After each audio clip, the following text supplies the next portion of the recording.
Hey guys, it's Sanjana. Welcome back to my channel. Hope you guys are all doing really well. For today's video, I wanted to share with you the graduate program for KPMG for when I was a graduate there, and the application process and what's involved, and the steps of the process to get you to the graduate position. So I just want to take you guys through my experience of what the application process was like, all the different sort of tasks involved, and all the interviews and videos and everything in between that I had to go through to finally land my KPMG graduate position within internal audit or risk consulting. I thought this video would be perfect for anyone that's applying for a graduate position. I believe that a lot of the big four accounting or consultancy firms would follow a similar or somewhat similar process as well. I just thought I would share this with you because I think it would be really beneficial, really useful for a lot of uni students who are looking to sort of transition into that real life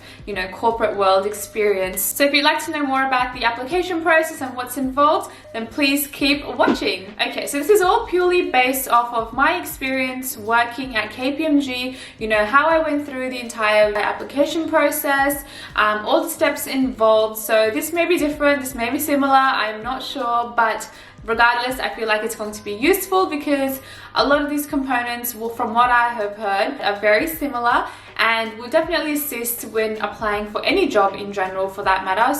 And also one other thing that I did just to make sure that I remembered the actual graduate application process, I went back to my emails and I found out all the emails received from the talent acquisition team for KPMG, and I thought that would be perfect because it's been like I applied in 2016, so it's definitely been almost 4 years now. So went back to refresh and jog my memory, so I've got the correct sort of steps that are involved, and this may have changed now, 4 years later. This may have changed, this may not have changed, I'm not entirely sure, but I feel like the crux of it would essentially be the same. But yeah, let's just get started. So for this particular graduate position, there were 7 steps involved for this process. Now, starting off with the first step, which is the application itself. So I applied online. I went to the KPMG website, the careers website, and I applied. I had seen this advertisement on my Facebook feed because I was subscribed to all of the big four accounting firms and all the banks and all the other sort of organizations as well that were having graduate positions at that time. So I had applied on the 14th of August in 2016. The application itself didn't take too long. It just sort of involved your CV, answering a few questions about yourself, inputting some personal details, and it was very, very generic from what I remember. It was very generic. Graduate positions, as you guys probably already know, are generally open 2 to 3 rounds a year. So if you don't get in for the first round, unfortunately you can't apply until the following year. But if you miss the deadline for the first round, you can definitely apply for the second round. If you miss that too, then there's obviously a third round, but just be sure that there is a third round, because I know usually there's 1 to 2 rounds for sure. So double check on that, but always just apply within the allocated time frame, because you don't want to miss out on this opportunity. So yeah, as mentioned, I applied online, just did it, and literally the next day I received an email from the talent acquisition personnel, and they said that I had been shortlisted for the second round. So this brings me to the second round of the application process, which is the online numerical, logical, and verbal reasoning assessment. I know it sounds pretty difficult, and to be honest, it actually was difficult, and I had to complete this within 72 hours of receiving that email. So that's within 3 days. From memory, this assessment took me about an hour to complete, and it was definitely very difficult. So there was a lot of numerical patterns, maths questions, English comprehension. I had to definitely study for this, and I tried to find some answers or some examples online just to make sure that I was ready and prepared for this 100%. So that's what I did. I definitely did some online research. So there's a sequence, and then one pattern would be missing, so you need to identify what that pattern would be. So definitely really hard. A lot of twisting shapes around, trying to fit puzzle pieces in together. You just go in, and they're not expecting you to sort of get like 100% 100%. I think the idea is to sort of be average or a little bit above average, because your results sort of are shown in terms of a bell curve and where you sit. I think for that one, I was sort of a little bit to the right of the bell curve, so a little bit above average, and I was able to progress to the third round. Now, the third step of the application was the second round online assessment. Yes, there were 2 rounds of assessments for me. Hey guys, I hope you're enjoying today's video. I just quickly wanted to pop on and introduce today's sponsor, which is Skillshare. I've mentioned them before in a lot of my videos, and because I love Skillshare so much, I thought it would be beneficial for you guys as well to reap the benefits of Skillshare and get involved with an online class, because I found them super helpful and super useful, especially, you know, with the whole YouTube thing as well. I'm finding new online classes which are definitely helping me out a lot, and I hope they can do the same for you as well. So as you guys all know, Skillshare is an online learning community with thousands of online courses ranging from like entrepreneurship, marketing, you know, filmmaking, design, arts, literally like the list could go on. So Skillshare is designed for curious and creative people who want to go out there and learn a new skill and really take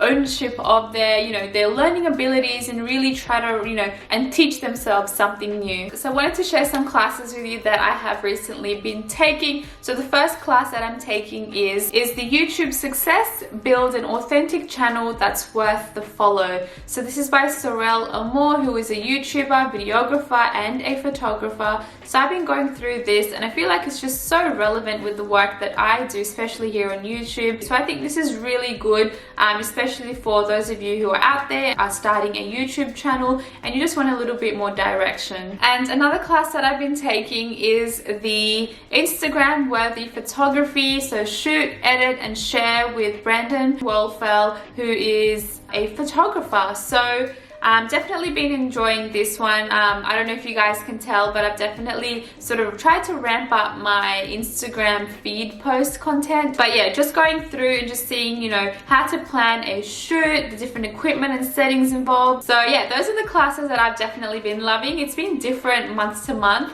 but I've definitely enjoyed, you know, sort of looking through the library and seeing what sort of interests me that particular month. And in terms of the price point for Skillshare, it's only $10 per month with the annual subscription, which I think is insane. So Skillshare had been nice enough to provide the first 1,000 subscribers from my channel who click on the link in the description box below 2 free months of Skillshare Premium. So you can go ahead and trial everything over that 2-month period and find a course which is suited to you. So definitely check that out, guys. Thank you. It was actually an interactive assessment, so it was actually a fun game, to be honest. It was a theme park experience where you would go around the theme park and you would do different you play different games. For example, if there would be 2 balloons rising from the bottom of the screen. One would be blue, one would be green, but the actual word inside would be different. So if, say, it's a blue balloon, the word would be green, and you would actually have to say the color of the balloon. So it's sort of that tricks your mind a little bit, and you've got a time limit as well. So that's obviously always like, you know, stressful, and you know, you're under pressure. And then there were a lot of like, you know, fast-paced addition, multiplication, division, subtraction as well within a certain time frame. A lot of your theme park maths related questions, you can probably do this on like Mathletics if you wanted to practice. There's a lot of like, you know, interactive fun maths games, but again, as mentioned, I feel like you can't really sort of predict these things and you can't really study for them. It's just pretty random. But yeah, I don't know if you guys will get the same thing that I did, but that's literally what I had to go through, and I didn't study. For the second interactive assessment, again, your results are displayed in the form of a bell curve, and I think for this one, I think it was a little bit harder, so I was just in the middle. So it was very average, and I was in the middle of that bell curve. But yeah, I was super surprised that I got an email saying that I was accepted or shortlisted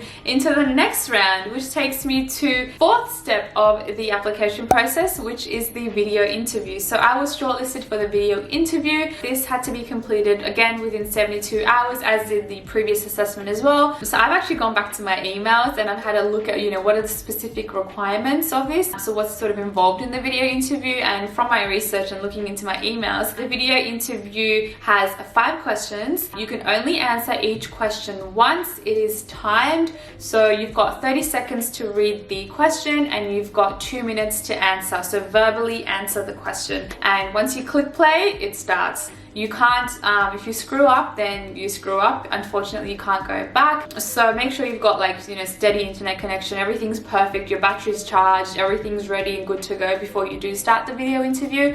That's the same for all the other assessment processes as well along the way. The 5th question is actually not a question. It is a time where you've got 2 minutes to talk about anything you like. It's basically a conclusion, but what I would suggest is perhaps talking about why you think you're a perfect candidate for the role and what's the competitive edge you have over the other applicants. That might be a better way to start instead of just rambling on about anything. Be professional, be smart, be happy as well. So I know with the video interview, a lot of the things that they're looking for is someone who actually smiles in the interview, because they want someone to be really friendly. You don't want to be stern because it is a client-facing role as well. So they want to make sure that you are put together, professional, you are nice and friendly, bubbly, all of that good stuff, and they want to see that on camera. So yeah, definitely be mindful of that. Try not to sort of say a lot of ums.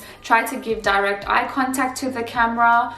Maybe you can do some practice beforehand, just recording yourself, and watch those clips again and see, ask yourself 5 questions and then answer them and see how you actually, how you go through that. If you're smiling enough, if you're pausing a lot, because everything will be recorded. Make sure you've got a nice quiet space, no disruptions, and you're able to answer the questions as best as possible. Now, after completing the video interview, I then received an email, I think a day or 2 after, saying that I again was shortlisted, that I had passed the video interview. Now, for the 5th step of the application process, this was then my application, and the video results and answers and everything was sort of collated together and sent to the manager of the division which I had applied for. So then they'll go ahead and review everything end to end and make sure that I'm the right candidate. Probably 2 to 3 days before I heard back from the talent acquisition saying that I had passed that review step, and they had actually invited me to the interview, which is the 6th step of the application process, face-to-face interview. This is a 1-hour interview,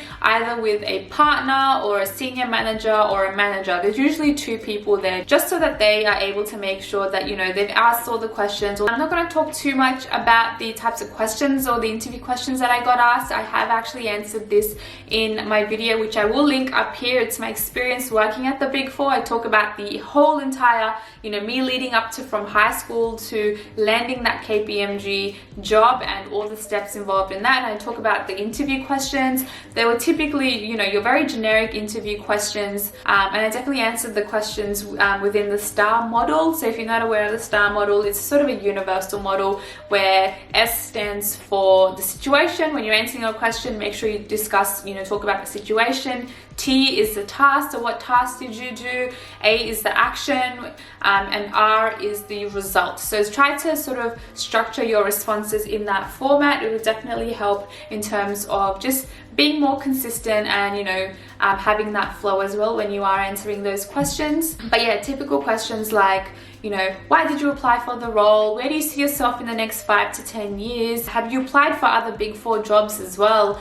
They definitely did ask me that question, and I said, yeah, I did apply. I was completely honest. As any other graduate person would do, you don't want to put your eggs in one basket. You do want to try around. So yeah, I was completely honest and, talked about why I wanted to apply, talked about my qualities, my strengths, my weaknesses, my side hobbies as well. What do I do on the side for fun? Like, they don't want someone that's just, a studious person who doesn't know how to interact or communicate or be a team member. So I was able to sort of bring in my dancing team, skills, that I was a tennis player as well. All of that stuff really does help towards, pushing your application and pushing your personal brand through as well, I think is very important. And yeah, my interview lasted for about 45 minutes, and I was actually really early to the interview. It was very funny. I was there about, I think, half an hour early. So I had overestimated how long it was going to take me. So I was just waiting in the lobby for half an hour, and that was possibly the most nerve-wracking experience of my life, having to wait there.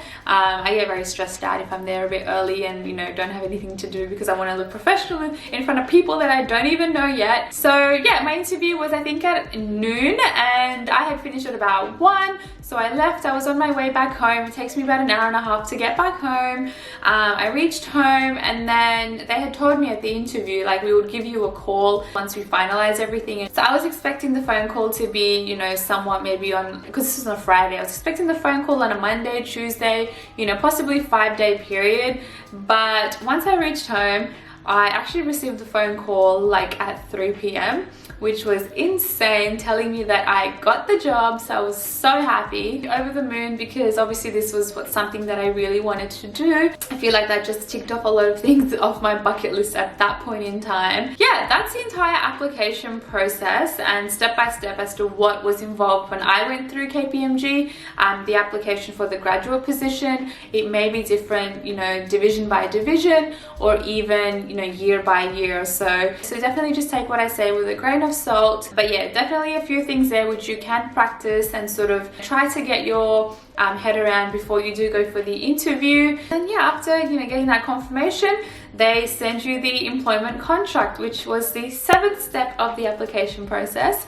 So they send you the contract, and then you are essentially good to go until, you know, that window opens for you to start work. So the entire process from the time from applying, which was the 14th of August in 2016, I had gotten the offer for the job on the 9th of September. So about a 3-week period is what it took for me.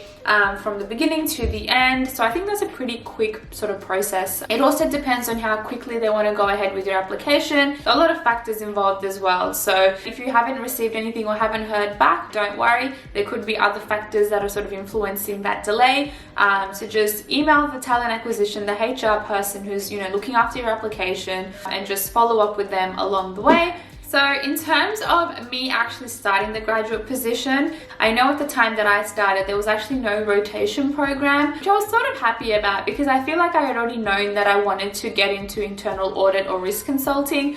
So I was really happy to just stick within my position and my role and not have to move around division to division, and especially not go into external audit, because I know that was pretty bad. I'd heard a lot of bad things about that. And essentially the graduate program for me was basically a hands-on sort of experience. There was actually 1 day of training, formal training, which was provided by one of the senior managers within that division. And there was also some online e-learnings which I had to do, which is obviously routine, I feel like, with any organization, all about the health and safety and all of that, you know, additional protocol that's required when you are onboarding at a new organization. So that took about a week to complete, and then we were pretty much hands-on with everything that we did. We were doing a lot of shadowing, we were doing a lot of note-taking, all the admin duties, and slowly getting our hands dirty with a lot of different things, which I definitely really liked. I feel like I learn a lot more when I am sort of, you know, hands-on, doing all the practical stuff, getting in there. That definitely does help instead of doing all the theoretical stuff. So I was really happy about that. So that was my experience of being part of the graduate program. You are considered to be a grad for at least 1 year, and then you're considered a normal, you know, consultant. So I do know that now, because my brother has obviously joined as well, and there was actually a rotation program. So he was gone to external audit, which he wasn't really too happy about, you know. I mean, it is good experience, good exposure, but if you already know what you want to be a part of and what you want to do, then I feel like it's a waste of time. But that's just my opinion. But I just wanted to share with you what I went through, and hopefully this helps you guys in some way or another. And yeah, if you have any other questions, then leave comments down below. I will answer them, or you can alternatively send me an email. And I really hope you guys found this useful. I receive a lot of questions about, you know, graduate program and what it's actually like, and all the, you know, the application steps involved. So hopefully this clarifies it all for you guys. And any other questions, then definitely let me know. But other than that, thank you for watching, and I will see you guys in my next video. Thanks, guys.